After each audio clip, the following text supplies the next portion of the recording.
Minerva അക്കാദമിയിൽ 3-ഇയർ degree കോഴ്സുകൾ ആരംഭിച്ചിരിക്കുന്നു.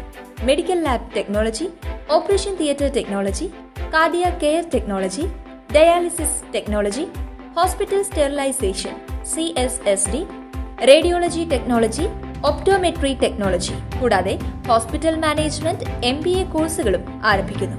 Minerva academy. കോൺടാക്ട് നമ്പർ 9995373833 അല്ലെങ്കിൽ 9895841933. Minerva academy, skill and professional studies. Karnataka മുൻ മുഖ്യമന്ത്രി SM കൃഷ്ണ അന്തരിച്ചു. 92 വയസ്സായിരുന്നു. വാർദ്ധക്യ സഹജമായ അസുഖങ്ങളെ തുടർന്ന് ചൊവ്വാഴ്ച പുലർച്ചെ ബംഗളൂരിലായിരുന്നു അദ്ദേഹത്തിന്റെ അന്ത്യം.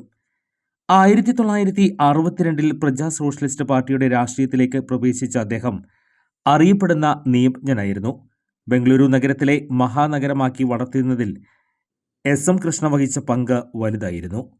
1972 മുതൽ 1977 വരെ സംസ്ഥാന ക്യാബിനറ്റ് വകുപ്പ് മന്ത്രിയായിരുന്നു.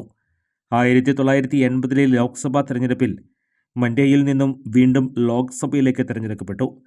1989 നിയമസഭാ തെരഞ്ഞെടുപ്പിൽ മധുരയിൽ നിന്ന് നിയമസഭയിലെത്തിയ കൃഷ്ണ 1993 വരെ നിയമസഭാ സ്പീക്കറും 1993-94 കാലഘട്ടത്തിൽ കർണാടക ഉപമുഖ്യമന്ത്രിയായും പ്രവർത്തിച്ചു.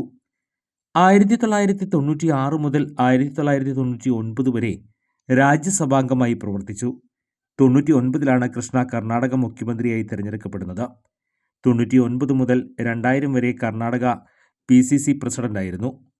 ഇന്ദിരാഗാന്ധി, രാജീവ് ഗാന്ധി, മൻമോഹൻ സിംഗ് മന്ത്രിസഭയിൽ അദ്ദേഹം അംഗമായിരുന്നു. 2004 മഹാരാഷ്ട്ര ഗവർണറായി നിയമിക്കപ്പെട്ടതോടെ അദ്ദേഹം നിയമസഭാംഗത്വം രാജിവെച്ചു. 2009 മുതൽ 2012 വരെ ഇന്ത്യയുടെ വിദേശകാര്യ വകുപ്പ് മന്ത്രിയായും അദ്ദേഹം പ്രവർത്തിച്ചിട്ടുണ്ട്. 2017 അദ്ദേഹം കോൺഗ്രസ് വിട്ട് BJPയിലേക്ക് ചേർന്നത്. 2023 പത്മ പുരസ്കാരം നൽകി രാജ്യം അദ്ദേഹത്തെ ആദരിച്ചിട്ടുണ്ട്. കൂടുതൽ വാർത്തകൾക്ക് ഞങ്ങളുടെ ചാനൽ സബ്സ്ക്രൈബ് ചെയ്യുക. ഫേസ്ബുക്ക് ഫോളോ അപ്പ് ചെയ്യുക.